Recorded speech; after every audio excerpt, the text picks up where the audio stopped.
The Poly Kit for MODO. Let's look at the new channel modifiers that Poly brings to the table.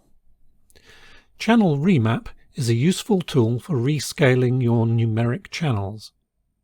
The input range is specified by the input begin and end values, and the output range similarly. A value at the beginning of the input range will be converted to a value at the beginning of the output range. Similarly, values at the end of the input range will be converted to values at the end of the output range. The values in between are interpolated according to the gradient.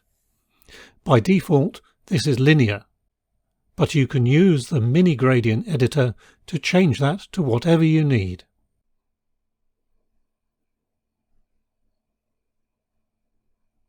Optionally, you can clamp the input and output values.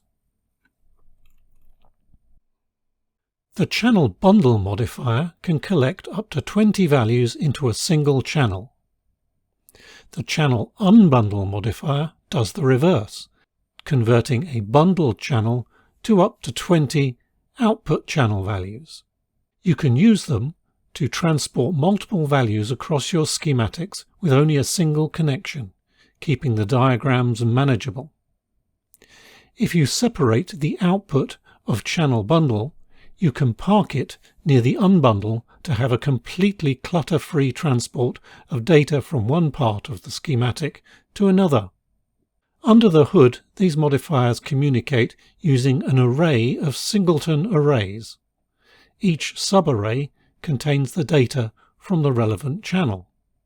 The Poly Kit for MODO is now available on Gumroad. Link in the description.